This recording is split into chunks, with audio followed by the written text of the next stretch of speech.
Awesome. So I have the privilege of introducing our next two speakers. We have Matt Klein, is a software engineer at Lyft, but is well known as the creator of Envoy.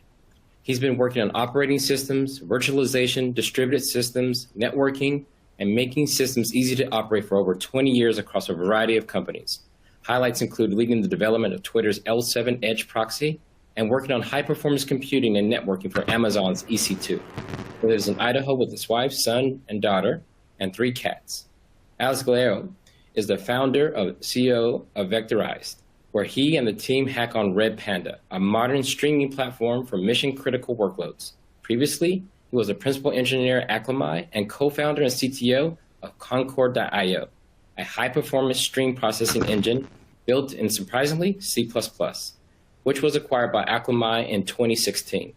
I'm going to introduce both of the panelists to join me for a fireside chat about open source projects powered by C++. Let's welcome Matt and Alex to the stage.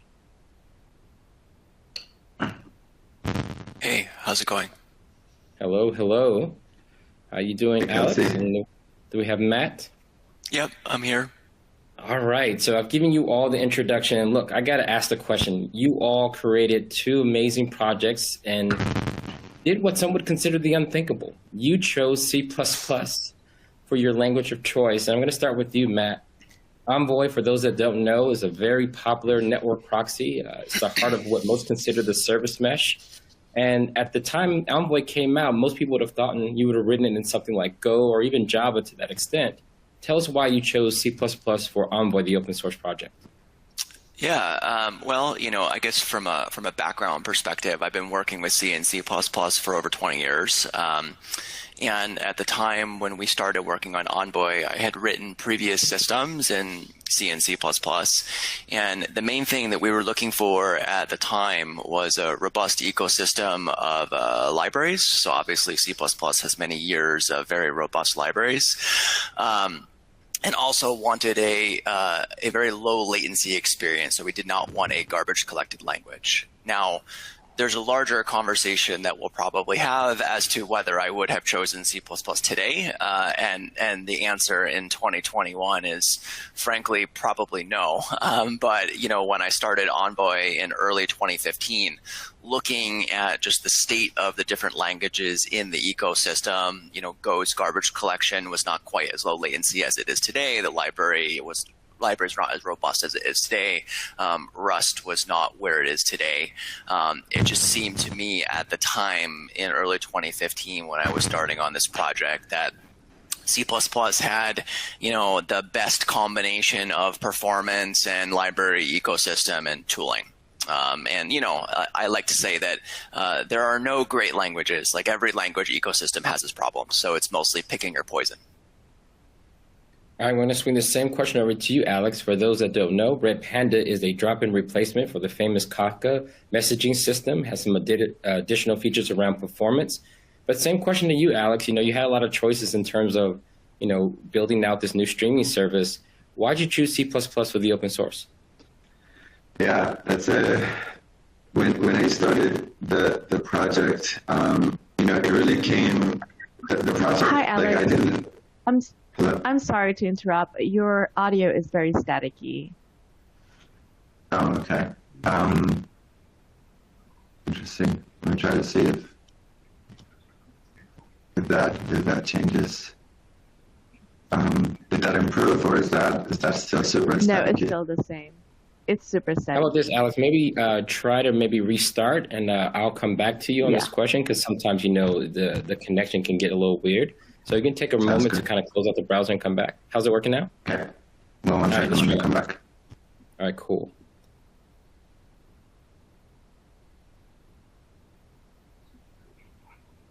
Oh, Kelsey, I think we can't hear you. Okay, Matt. No, we can't. We'll go back to you. One thing I was always curious about, when you choose C++ for a language, there's an impact on contributions from the broader community. You want to pick a language that is familiar to people that plan to extend or even use the product. How has the choice of C++ kind of impacted community contributions? What's really interesting is that, some of us within the industry, we live in what I like to call the Twitter bubble, right? And if you live in the Twitter bubble, people would make you think that C++ is a dead language and no one knows C++, and it's impossible to find people that can write C++. I mean, that's just not true. C and C++ are still, probably the top 3 most popular languages in use. Like it or not, there are millions, if not tens of millions of new lines of C and C++ written every year, right? And if you look at large companies, whether that be Facebook or Google or Microsoft, although of course people are moving towards languages like Rust and Go and things that have better safety properties, there are still thousands of high quality software engineers that are experts at C and C++. So what's interesting about Envoy is that Envoy's initial audience of relatively low-level people that deal in high-performance software, they tend to be very comfortable in that environment. And ironically, when Envoy came out or was open source in 2016, the initial main customer base was larger companies like Apple and Google and Microsoft and those types of people who, all had tons of C++ libraries, tons of C++ expertise. So from, an onboarding perspective, frankly, it's never been difficult to find people to work and contribute to the Envoy code base. We have tons of people that can write that low-level code. It's frankly a lot more complicated to find people that will work on the Python tooling or the documentation or all of the typical open source problems. So, it has never really been a problem for the project, that it's written in C++. I think there's plenty of people that have been able and willing to contribute. Certainly, there's a subset of people that have been left out, and that's, of course, unfortunate. But, I think no matter what language or ecosystem you choose, there's always going to be a subset of people that will self-select out of it. Awesome. I also think for low latency software, now you're back. Okay, great. Alex, you're back. Good. So great. How's my mic now? It's much, much better. So welcome back. I'm going to swing back to that previous question. You have Red Panda, which is a drop-in replacement for Kafka. And, you had a lot of choices in choosing a programming language, and you chose C++. I guess what led you to that decision? Just to echo, I think, in part of what Matt said, I was trying to build a low latency storage system. In particular, there were really 2 things I was trying to do. One, I wanted to build it using a thread per core architecture. And the reason for that is that the bottleneck in storage systems, at least, shifted from basically the spinning disk tick of when you have spinning Rust to CPU coordination problems, especially with the rise of core count. And so I was trying to build as low latency as possible a storage system. And, frankly, there weren't any good system libraries out there for me to leverage that were in C++. I also have been writing C++ for such a long time, from embedded devices. Prior, I wrote a stream processor in C++.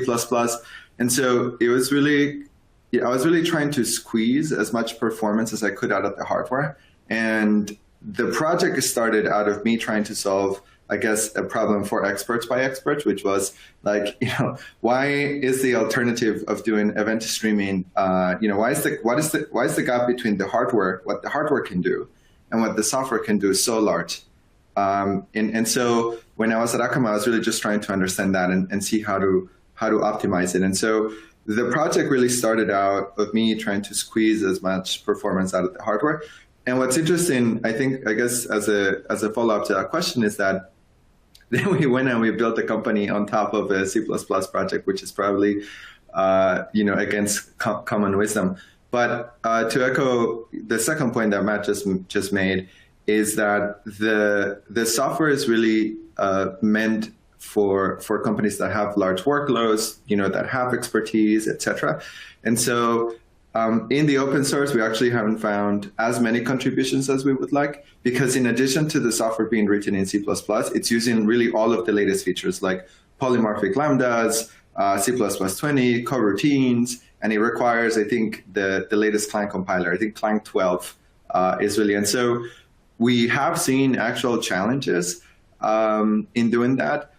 But we choose to really stay with the latest compiler because it allows us to honestly deliver software, I think, faster to customers. But anyways, the summary is that we were just trying to squeeze as much performance out of the hardware as possible. I'm going to remind those that are viewing, we have Matt Klein, the creator of Envoy, and we have Alex Gallego, the creator of Red Panda. And we will be taking questions throughout, so I will interweave those. We actually have one question that has popped in already. So I'm going to start with you on this one, Matt. Today, why would I choose C++ over something like Go? And I think you hinted at this early in your answer, but maybe we can address this more concretely. I think, if you look at every language and associated library ecosystem, there's going to be pros and cons to all of them, right? I mean, if you look at something like Go, it's a fantastic language in terms of its simplicity. It's very easy to get going. It has a great library ecosystem. It has a very low latency garbage collector, but it still has garbage collection, meaning that there's going to be latency pauses that are hard to understand. They've done an amazing job with the runtime. So in 2021, I think there's actually probably very few performance critical things that probably couldn't be done using Go. But that's really what it's going to come down to. It's going to come down to, the software ecosystem, the library support, and whether you can deal with garbage collection. In terms of, I think the better question today, which I'm sure there'll be follow-up questions on, is C++ versus something like Rust, right? And to me, that's a much more complicated question because Rust is not garbage collected, right? It's similar to Swift in that regard, although there's performance characteristics of Rust that are even better than Swift, and Rust brings with it a lot of safety guarantees that C++ does not have, right? And that's really the elephant in the room with C++ is that as good as all of our sanitizers and tooling and all of these things are to help us write software that doesn't have memory, races and data races and all of those types of problems, C++ still has a very high risk associated with it.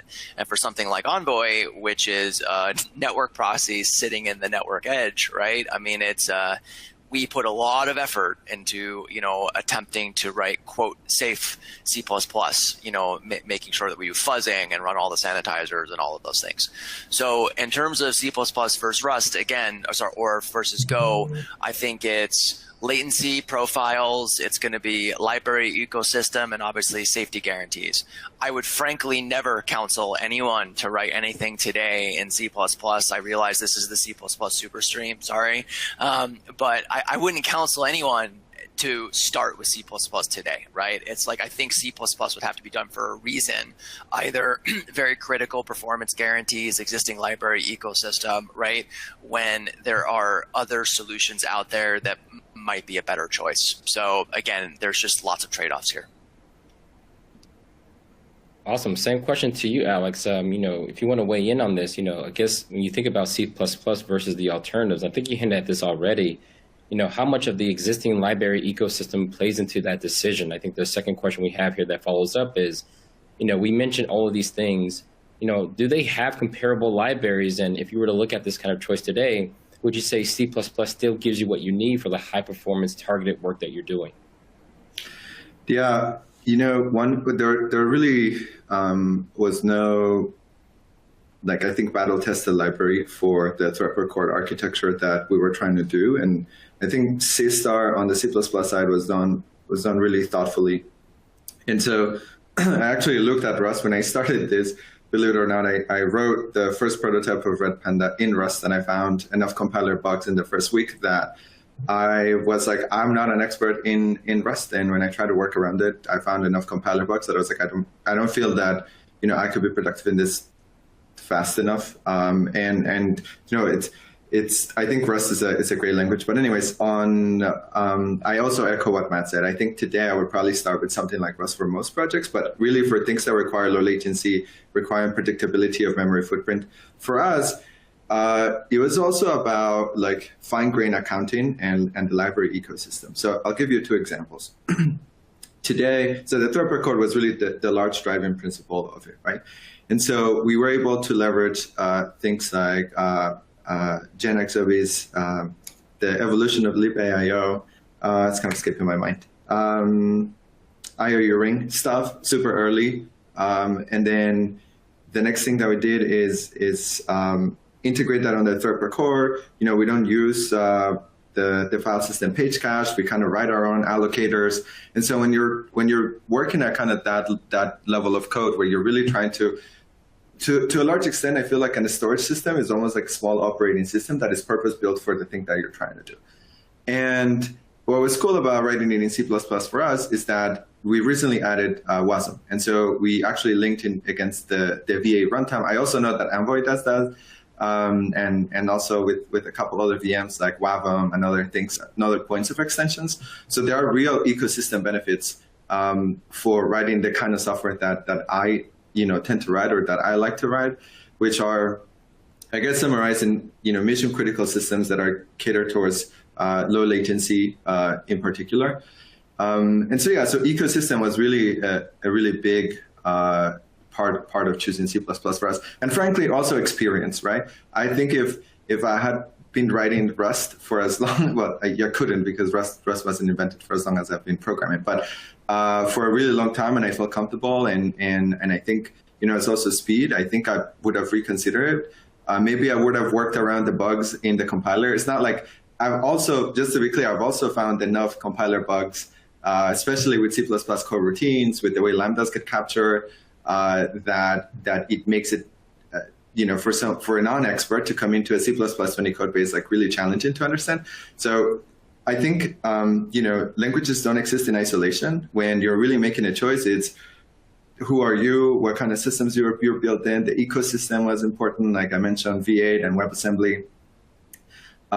And then I would say those are the top three reasons. Awesome. So you both mentioned, I'm going to swing this over to Matt. You both mentioned WASM. And I think for people that are new to C++ and maybe new to WASM and extensions in general, Matt, can you give people a quick overview of why WASM was chosen as an extension component or layer to Envoy, what it does and what does it bring to the project in general? Sure, yeah. So, from an open source project perspective, we've done a lot of work to make Envoy a very extensible platform. And by extensible, I just mean that there's many different points at which people can compile in, different extensions to do different types of network filtering or metrics output or something along those lines. And historically, the only way that you could write extensions is via C++. And like we've been talking about on this stream, it's not hard to find very high quality C++ programmers who will do a great job in adding extensions if they care about it. But when you're trying to provide a product to the entire industry, you are going to leave out a lot of people, right, that are not comfortable, with writing extensions in C++. And, so what we found is that, we wanted to give people the opportunity to go through and actually write extensions in different languages. And the first thing that we did there is we did Lua. And Lua is actually a very popular scripting language. It's used in a lot of game engines. It's embedded in a lot of C and C++ systems. And the problem with Lua is that, the language has some downsides, and then it's kind of an abandoned language. It's a great story, which I won't sidetrack into in terms of the person that wrote LuaJIT. Very, very interesting story. Go and actually look it up. But WebAssembly is a runtime that theoretically allows you to take any different language, whether that be C++ or TinyGo or Rust or whatever, compile it down to a common byte language, and then run that via a WebAssembly runtime. And it was originally written for the browser, so basically as the next browser extensibility model for allowing people to write browser plugins. But it's seen a big uptake, I think, as a Lua replacement, essentially as an extensibility framework that's going to allow people to come in and write in whatever language they're comfortable with. So whether that, again, be Go or Rust or, quote, safe C++ or something along those lines. And we've started to build out WebAssembly extensions within Envoy. and that's been great. It's still very early days. There's actually there's some performance issues with the WebAssembly runtime. You can't, again, this comes back to latency and performance, so you can't quite get the same latency and performance through the runtime as you would with native C++. But I really do believe that this is the future, because it's going to allow us to allow people to write extensions that are sandboxed and are safe, and they can write them in whatever language they're actually comfortable with. So one quick follow-up I have here is, what type of extensions, given that Envoy is a network proxy, what type of extensions do you see the community writing? And also, what was the WASM layer there to allow people to do inside of Envoy? Yeah, so the most common extensions from something like Envoy this is probably getting a little into the networking side of things, but for the audience out there, you're probably familiar, at least with a high level, the concepts of a network proxy or an API gateway or the HTTP protocol. But you can think of the most common extensions is, let's say that I make a request to, get foo, right? And there's some HTTP headers, bar equals X, right? Let's say that in my business, I want to see if bar equals X and then set baz equals Y, right? I mean, that's the type of extension that I'm talking about, is that these come up a lot in business contexts where people just want to make very subtle application logic changes in their network proxies, do different data transforms. And those are things that you're never really going to codify in config, right? There's always going to be little application logic that you want people to do.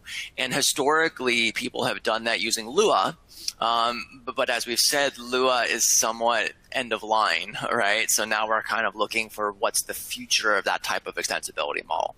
And it's not to say that WebAssembly couldn't be used for writing larger extensions, but what we found is that, someone that's capable of writing a very large extension, like for a new network protocol or something along those lines, they can probably write C++. And that's where it gets, it gets a little tricky, because then there's that performance trade-off. So I view the WebAssembly extension model as much more for bringing application extensibility and modification to the masses for the entire industry that might not be comfortable writing C++ for a very small change, which again might be, if header bar equals, foo, set header baz equal to, law, right? All right, just going to remind the viewers that we do have Matt Klein, the creator of Envoy, Alex Gallego, the creator of Red Panda, which is a Kafka drop-in replacement. So you can ask your questions in the Q&A section. I'm going to be pulling those out. I actually have another question. This is going to go over to you, Alex. So, this question is, how often do you consider rewriting parts of the code base based on some new language feature if you can gain performance? Say 5% performance. Would you go back into parts of the code base and maybe rewrite things to take advantage of some new language feature if necessary? Sorry, you're talking about like rewriting part of the code base. It's a language feature within C++, or bringing in an entire new ecosystem into the code base? You know what? Let's go with both of those. I think there's going to be something to be said for people with existing C++ code bases. I know you mentioned earlier that you all stick to kind of the latest and greatest set of features. Yeah. Maybe it's not going to be just C++, but I have seen other projects that have chosen to bring in some C++ when it's written into another, the core platform is built in another language. So maybe you can tackle that from both points. How often, do you go back and, think about rewriting some of that code base, either using new features in C++, or have you ever considered a different language, like as low as assembly, if necessary, for parts of the code base?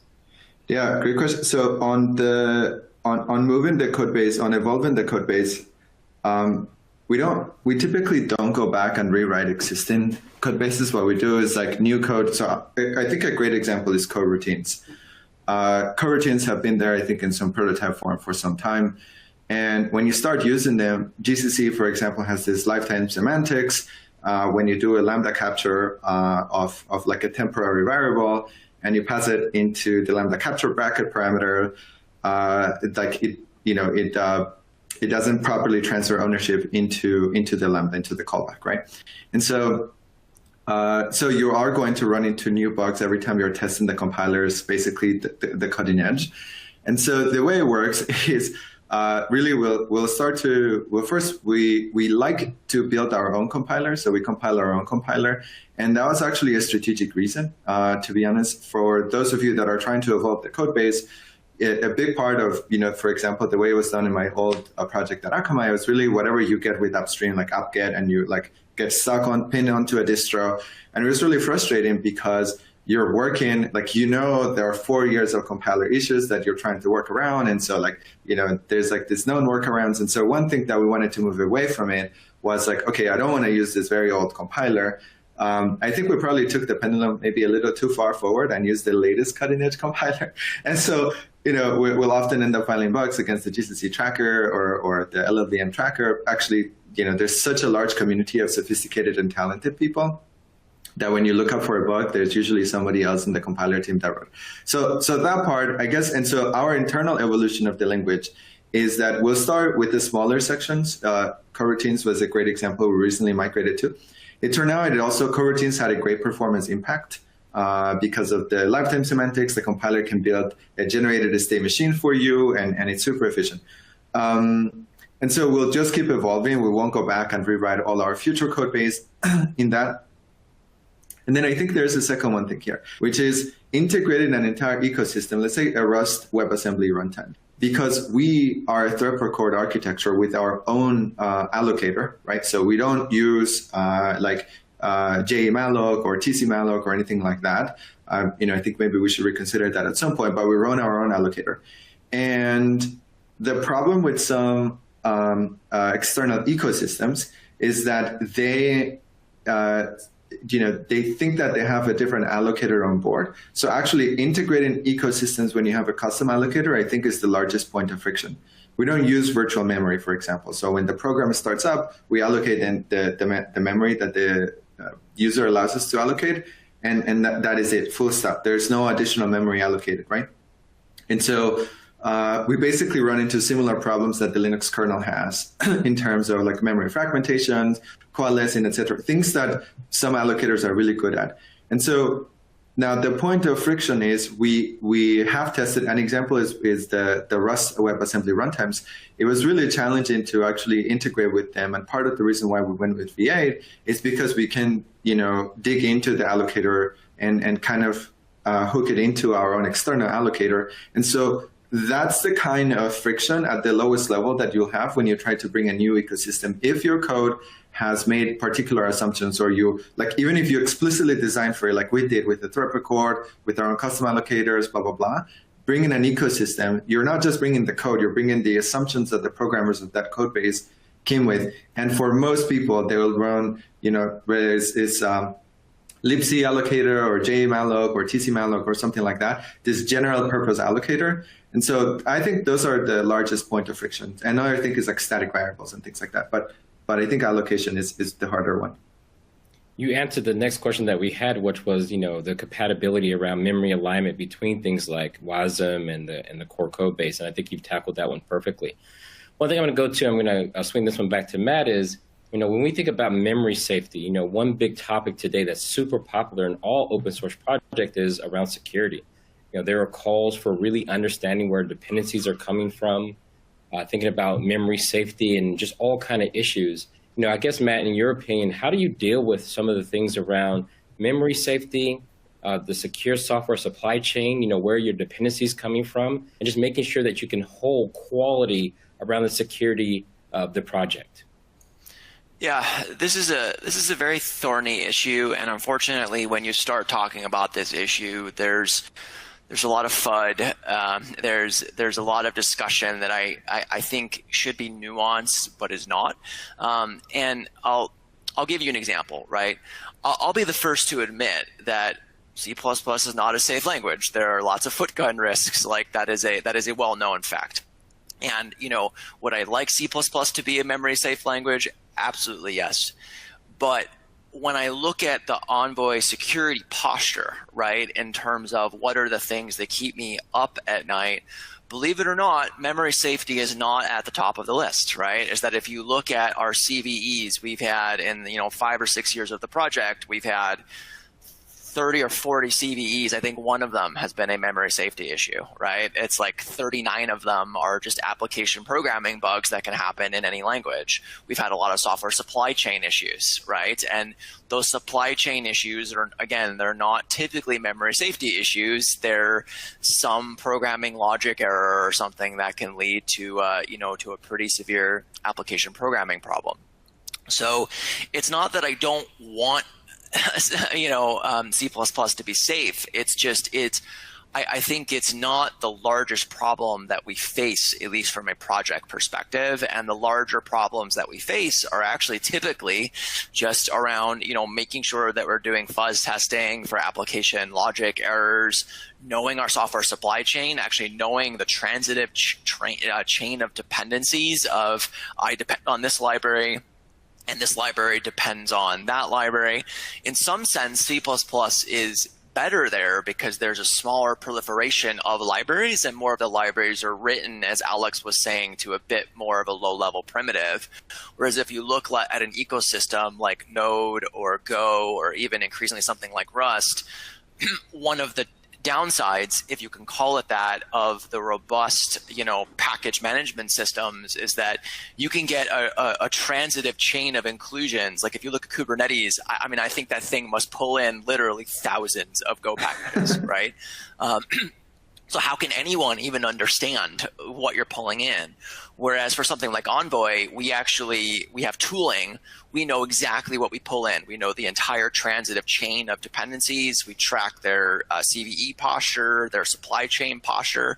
And I'm just saying this is a very large problem across the industry that goes well beyond C++. So, from my perspective, I want all of these features in terms of safety, but I think that as in all things in engineering, we have limited time in the day, and I try to tackle the largest problems. I do just really quickly want to come back to one thing that you were saying before, just about, the inclusion of different languages and ecosystems, and it's actually related to safety, is that there are billions, tens of billions, possibly hundreds of billions of lines of C and C++ code. They're not going to magically go away. And this is, again, the, FUD and Twitter sphere factor, which I find infuriating. It's like, you're not going to rewrite the world in Rust. It's not going to happen. So the pragmatic way forward is we're going to augment, right? It's like we're going to figure out, as is now being investigated in Chromium and a bunch of other large projects, how do we bring safety into, or, how do we bring safety into these ecosystems? And I'm a big believer that, and I think the last person that was talking before we came on was mentioning that the C++ standards committee is going to have to add the safety features or C++ is going to die.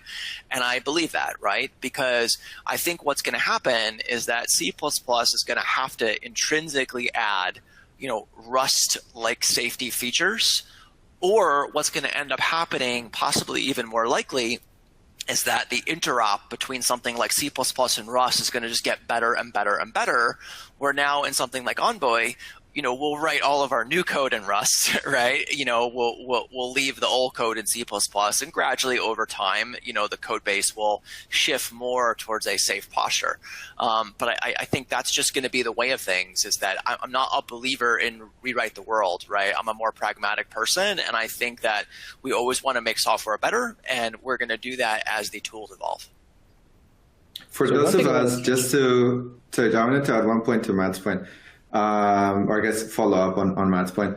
I think for those of us that have been writing code for a really long time, that actually have tried that, where you take a project and you're like, this is a new programming language, and I'm going to go and rewrite it, you'll relive the same or such a similar set of problems that it's really not worth it. It's like once you have something stable that people depend on it, that is mission critical, it's such a waste of engineering time and effort. I feel that it's like the kind of care and amount of love that goes into a code base to make it stable and mission critical and like safe and performant and all of that. It's just like throwing it all away when you switch to a new programming environment, because you will make mistakes, and the performance bottlenecks will just shift around a little bit, and then it just takes such a long time to stabilize a piece of software that it's almost like doing us a disservice. Like we're just stuck reinventing the wheel over and over. And sometimes it's okay when like the road is fundamentally different. Like when you went from like, I guess, carriages into with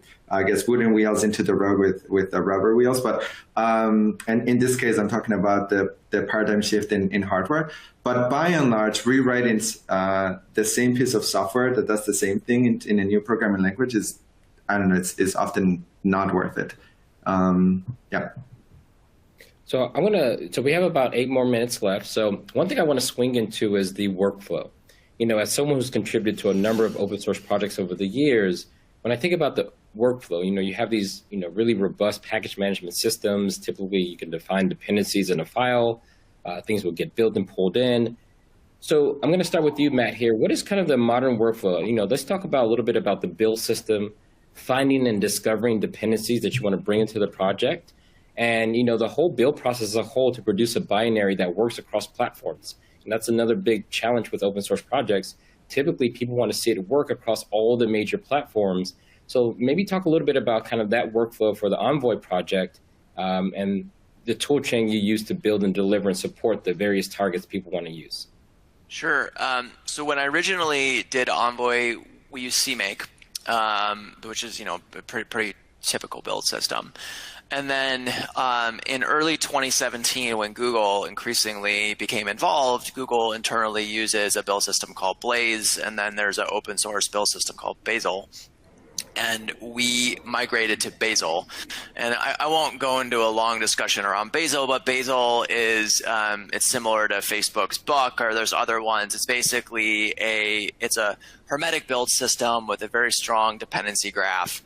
And the migration from CMake to Bazel early in Envoy's journey was rough. Bazel was a bit rough around the edges then. I think Bazel is still, like C++, there's a high barrier to entry. I will say that it's hard for me to imagine actually doing a C++ project now without using Bazel.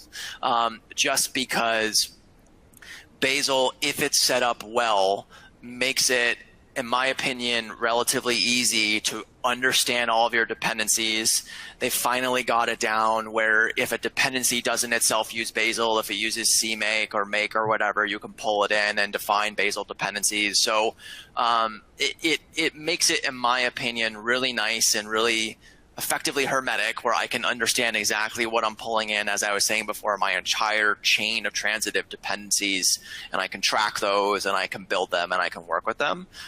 So that's our tool chain now, is basically we're entirely Bazel based.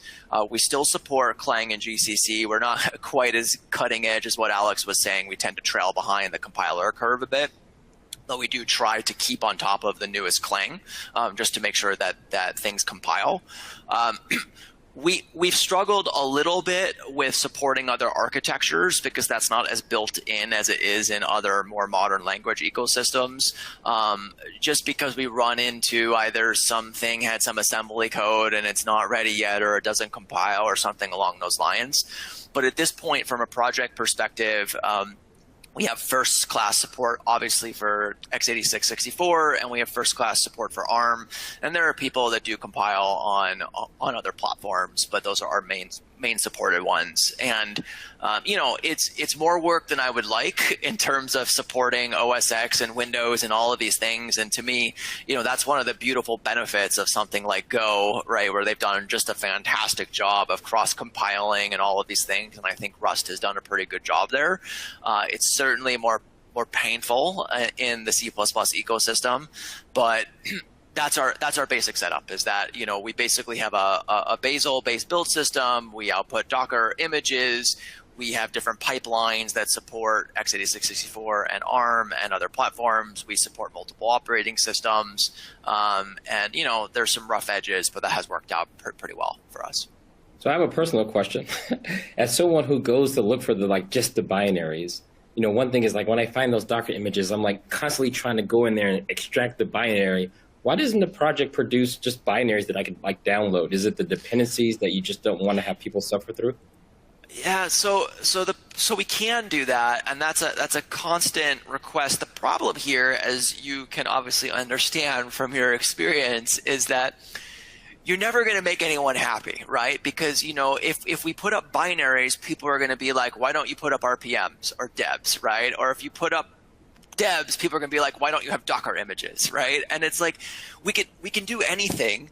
It's more about resources, right? And the problem, like I was saying before, to come back to the beginning, and this is the real irony, is that I have literally hundreds of people that can write C++, but finding people that will come into open source and help us with our build pipelines or Bazel or like the thousands of lines of Python in our build system or whatever, it's actually really hard to find those people. So I'll turn it around to you, Kelsey. If you want to come and help us with our different distribution, please do.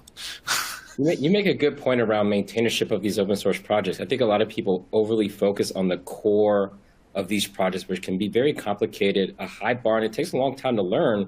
There's so much value around documentation, OS packaging, testing these things to make sure they can actually be upgraded. So I think we'll go out and tweet later on a call to action for people that there are so many ways to contribute, and they're just as valuable as working on the core. I'm going to swing this over to you, Nick. Yeah, sorry, I was just going to say, I mean, that is what I say every day, is that it's all of the ancillary stuff that we need more help on. Awesome. I'm going to swing this over to Alex. Like, given that you're on the cutting edge, I am super interested in what tool chain you're using to hold all this together and make sure that builds are smooth and people are doing things the right way. Tell us a little bit about the Red Panda tool chain, and how do you keep up with this kind of cutting edge expectation that the project has access to such compilers and build systems? Build system, I think, is C++ biggest gap. I mean, really, I think a unified tooling and ecosystem. I agree with Matt that Bazel is fantastic, and the entry to that, to having that is really high. What we found is we still use CMake. I think we want to switch to Bazel at some point, but the way we got around it is, honestly, we have a team internally, like, just dedicated to the build system and infrastructure. I can tell it's probably at least like a third of the project's lines of code in totality, because it's an insane amount of and frankly, it's a little bit fragile right now. And so, like, it works and is reproducible, but we go through like great lengths to make sure that that we're building, like, the pin dependencies, etc., and we're configuring with CMake. The reason why we kept it in CMake is because basically adding a new dependency onto a project is so trivial with CMake, just because, for better or worse, that is just what most C++ projects ended up using, and if you're a small library author, so let's take like the roaring bitmap by that Lemaya wrote, or anything like that, any sort of like small compact library, most of those libraries are just CMake dependencies. And when we started the project, Bazel didn't have CMake support. I actually haven't checked recently how good it is. But I would say that the largest gap to me, as a maintainer and contributor to C++ project, is really an easy, like a community adopted build system. It doesn't even have to be easy, but there has to be mindshare around like one particular direction. And I think that's something that really the standard committee should give more opinion and more guidance on.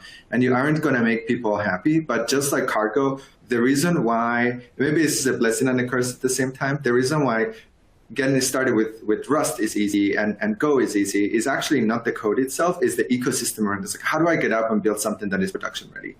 And so anyways, the short answer is not good, is that we have people full-time whose job is really just to make the project build repeatably and make sure you track the dependencies and all of that, and write the CMake scripts and whatever. So I would say that if one takeaway for me is that I think is a really, really important gap in the C++ ecosystem right now. Awesome. Look, I want to thank you both, Matt and Alex. This has been a really great deep dive into C++ for open source projects. And thank you all. If anyone has any further questions, where can they find you? We'll start with Matt, and then we'll go to Alex. I've got a website, mattcline123.dev. You can contact me on Twitter, over email. I actually do public office hours, so happy to chat with anyone anytime. Alex? Yeah, and so Twitter is probably the easiest one. It's Emacs Erno as like the largest Erno that you'll get in the kernel. It's just like trying to find a Twitter handle. So Twitter is really the easiest place to find me. My DMs are open. I'm really friendly, and if not, you can find us on the Red Panda Slack community too. And basically, those are my most. You can reach me there the easiest. And yeah, look forward to connecting with you guys. It's been great. I guess it's hard when you do these sessions when you can't see the people's faces. I was like, are you following? Like, it's hard to track, but this is the best that we can do in the pandemic. So great to be here, and it's always great to see you, Matt and Kelsey.